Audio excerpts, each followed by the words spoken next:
எதுக்கு சொல்லுவாங்க அப்படின்னா, ஒரு தவறு செய்தால் அதை சரி செய்வதற்கு சொல்ல வேண்டியது. நல்லா ஞாபகம் வச்சுங்க, என் கையில இருக்கக்கூடிய செல்போனுக்கு எவ்வளவு வோல்டேஜ் மின்சாரம் வேணும்?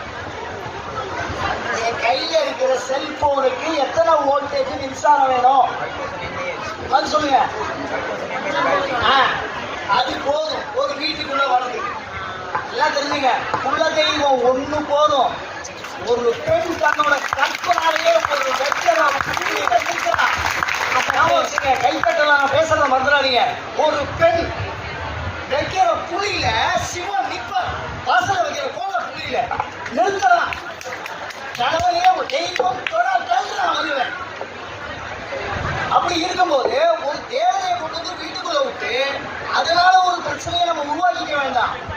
சாதாரண மந்திரத்துக்கும் நீங்க ஆர்டர் போடுறதுக்கு வித்தியாசம் இருக்கு. தோத்திரம் என்பது விரும்பி கேட்பது, சூத்திரம் என்பது கட்டுப்படுத்தி இழுப்பது. நான் ஒரு ஆர்டர் போடுறேன், கட்டி இழுக்கிறான், கோர்ட்டு ஒரு ஆர்டர் வந்தா பயப்படும்.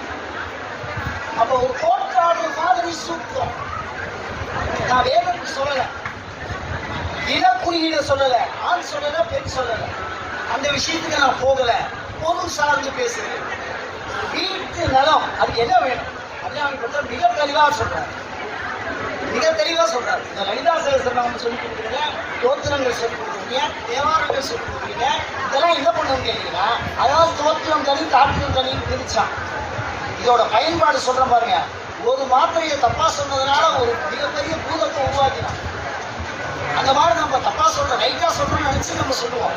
ரெண்டாவது, ஒளி மந்திரங்கள் ஆன்மாவை உருவாக்குறது முக்கியமா, சரீரத்தை உருவாக்குறது முக்கியமா? சரீர சௌக்கியத்தை கொடுத்தவர்கள் பெண்கள். அதனால மயானத்துக்கு கூட நம்ம அனுமதி கொடுக்கறது இல்லை. ஒரு கருவை வளர்க்கிறவன்